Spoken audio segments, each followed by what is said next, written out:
Assalamualaikum warahmatullahi wabarakatuh.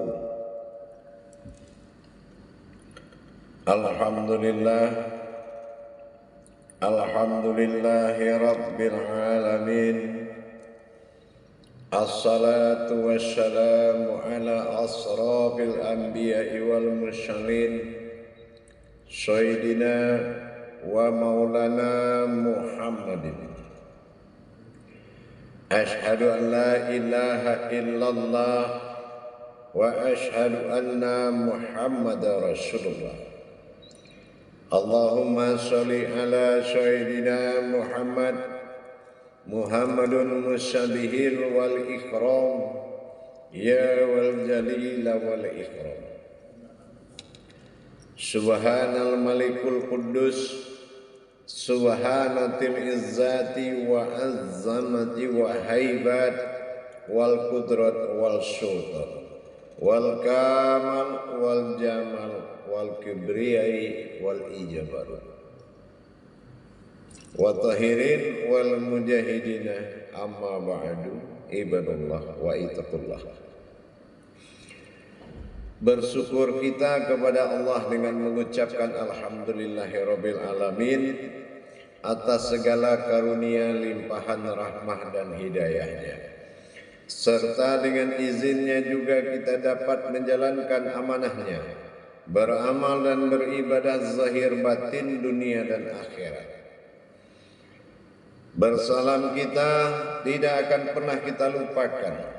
Marilah sama-sama kita sampaikan, kita bacakan, kita kalamkan kepada junjungan kita Nabi Allah, Nabiul Akhir Zaman, Rasulullah Muhammad sallallahu alaihi wasallam. Atasnya kalimahnya kita kalamkan bersama-sama dengan membacakan Allahumma sholli ala Sayyidina Muhammad wa ala alihi Sayyidina Muhammad. Bertemu lagi dengan saya Guru Mursyid Syekh Nur Muhammad Buya Irwan Maulana Al-Khalidi Sumatera Barat. Tentunya dalam makom majelis zikir Ma'rifatullah, dalam naungan Yayasan Islam Hidayatul Mubarakah Indonesia, tentunya dalam syiar wadah YouTube Buya Pasaman Timur yang selalu berbagi ilmu, wawasan dan pengetahuan, serta dalam rangka menetapkan marwah derajat ibadah kita, insyaallah mabrur sampailah hendaknya.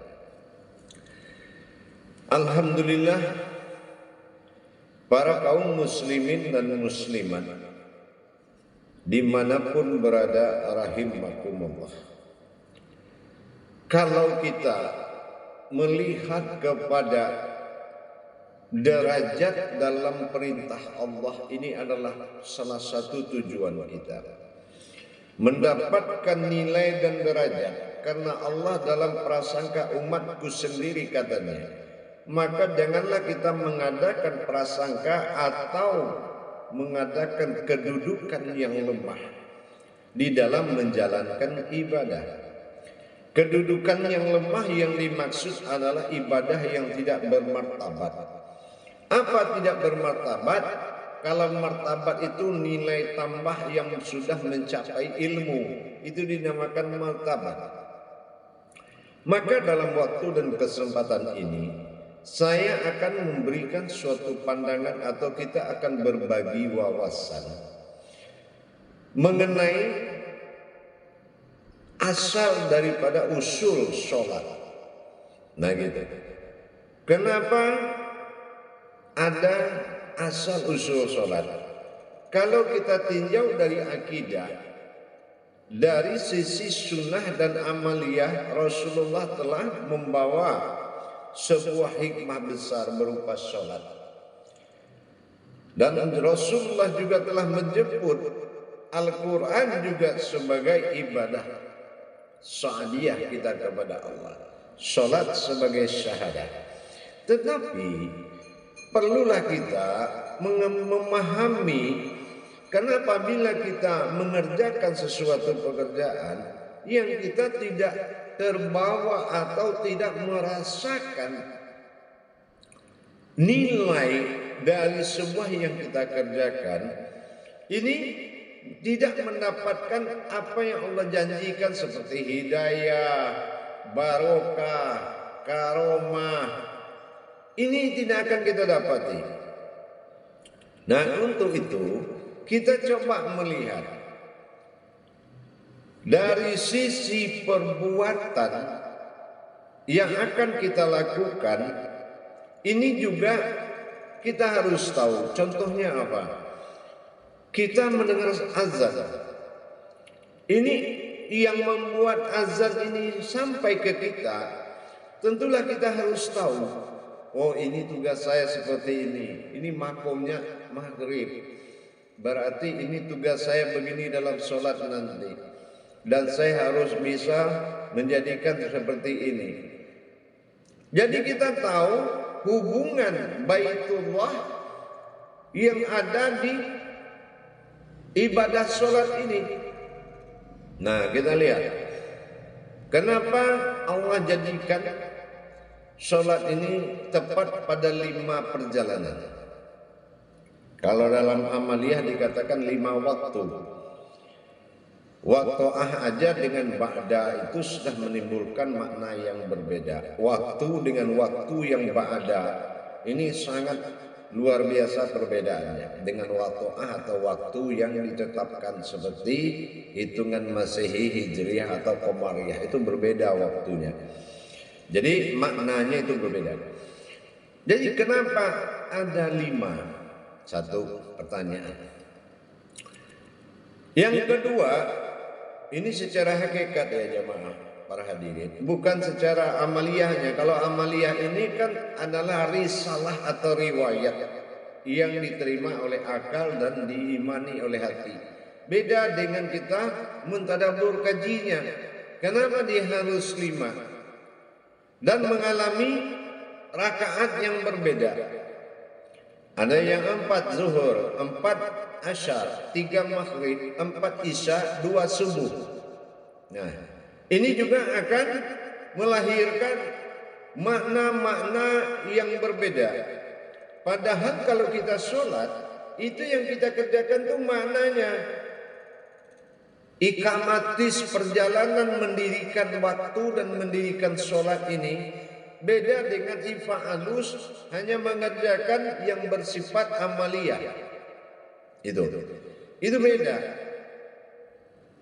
Jadi kita ada pemahaman di sini bahwasanya kenapa ada 5 yang ditetapkan sebagai perjalanan. Artinya ada 5 perjalanan besar. Yang 5 perjalanan besar ini menuju Tuhan semuanya.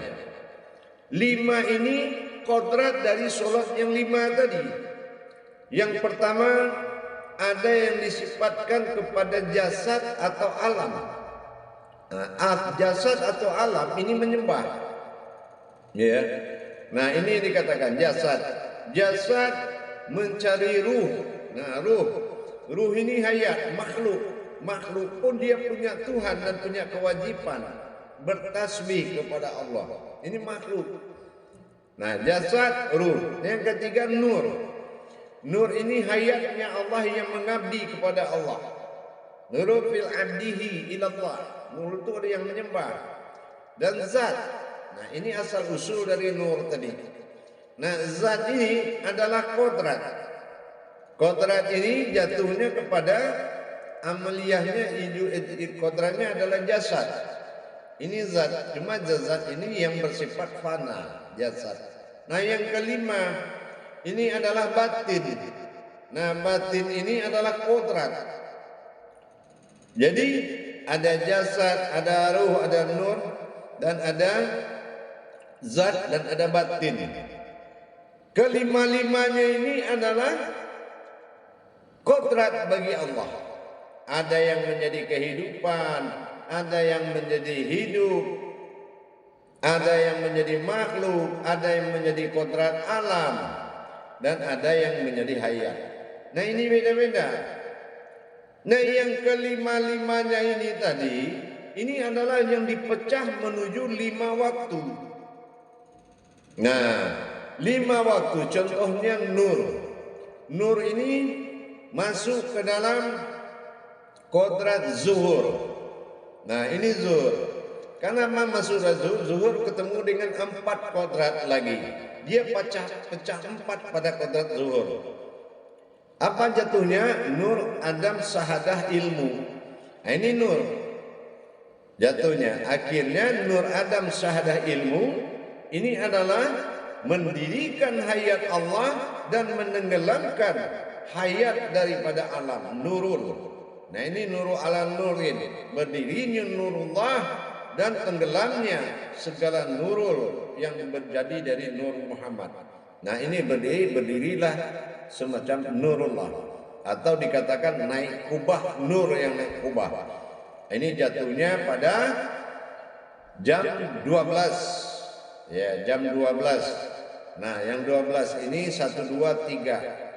Nah, ini ada tiga kodrat yang akan berdiri dan menjatuhkan kodrat alam sehingga berakhir dengan maghrib atau masriki wal maghrib, menyingkirkan atau menapiskan nur untuk tenggelam kepada maghrib atau kematian. Jadi kalau sudah tahu kita 5 tadi, nah ini dikodrat besarkan menjadi nur Allah, Hawa, Adam.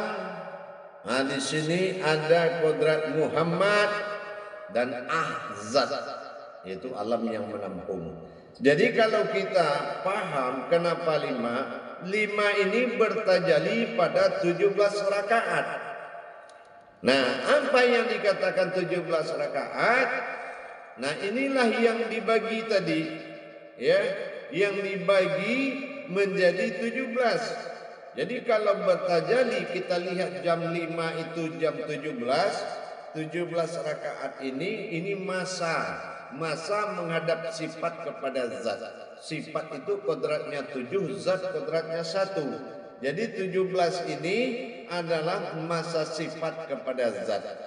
Nah, seluruh yang berkodrat rakaat sholat itu namakan sifat, berdiri sifat dan kepada zatnya sendiri.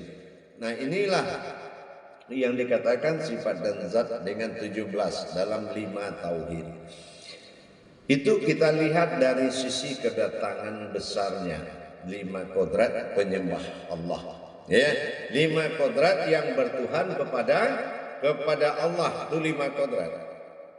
Nah, di sini kan kita lihat nanti bagaimana perjalanan yang 5 waktu ini dengan 5 kodrat tadi menjalankannya.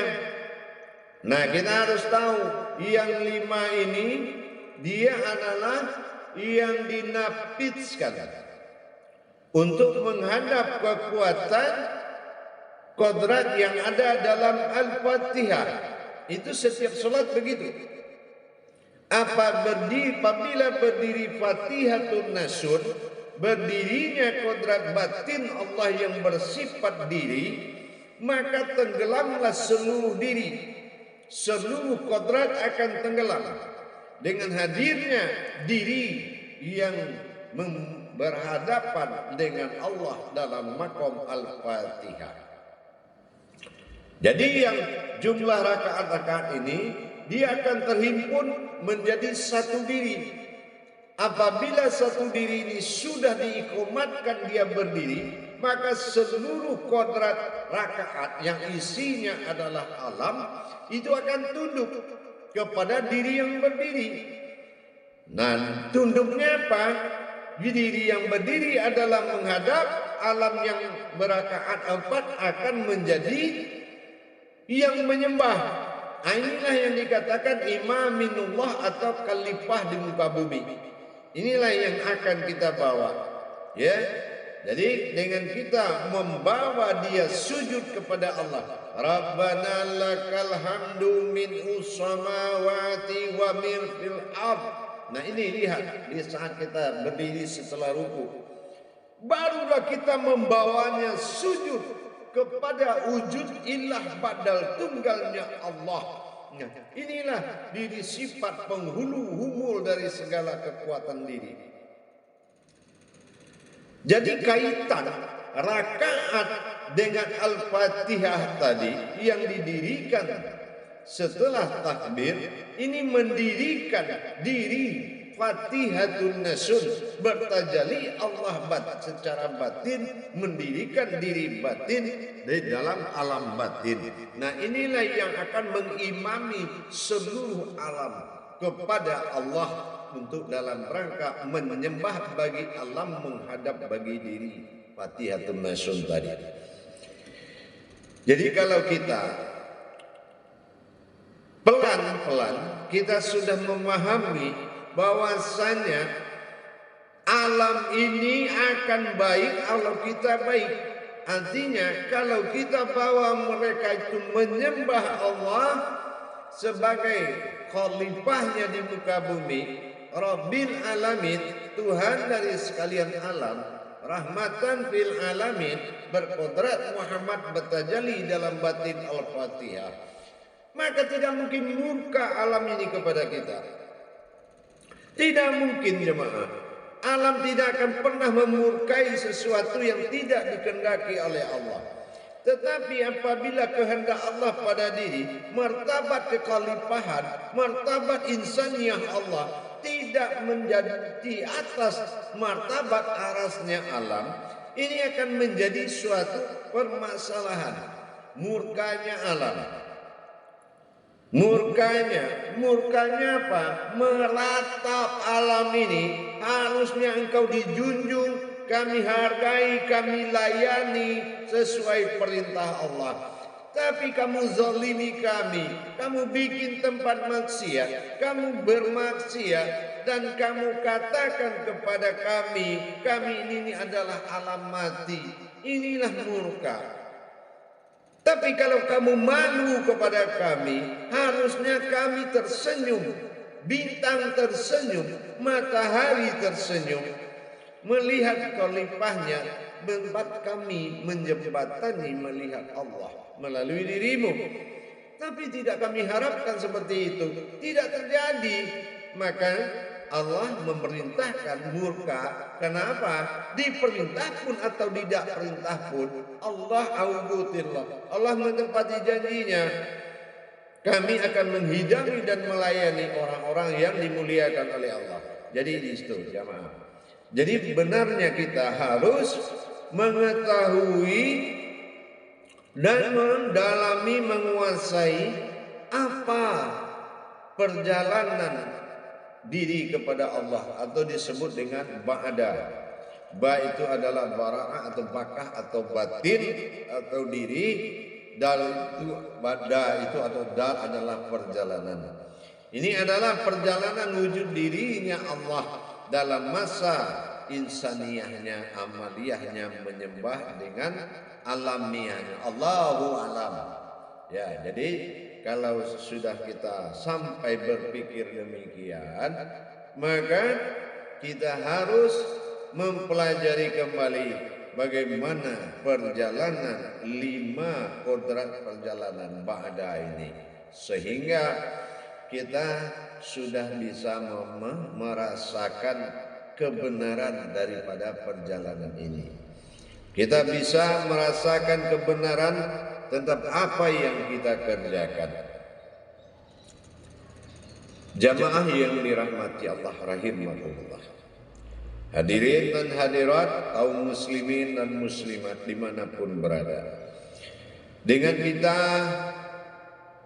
menyempurnakan kewajiban diri kita kepada Allah, tentulah Allah memuliakan sesuatu yang memuliakannya, sesuatu yang membesarkan dan memuliakannya secara ilmu, dan memang betul berderajatnya ibadahmu setelah kamu mengetahui ilmunya, kata Allah.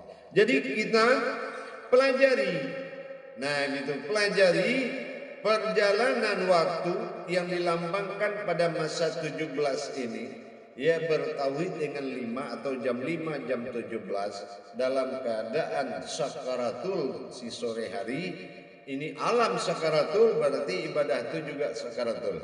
Artinya setelah hadirnya nur tenggelamlah, setelah jadinya wujud tenggelamlah zat, jadi zat tenggelam nur, jadi nur tenggelamlah api.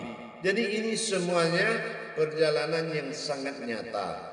Tapi kalau kita sudah memberikan hakikat ini tetapi kita tidak melihat dan merasakan kebenarannya, ini perjalanan bukan perjalanan, kewajiban tuntas pada waktu hilang, selesai kerjakan hilang.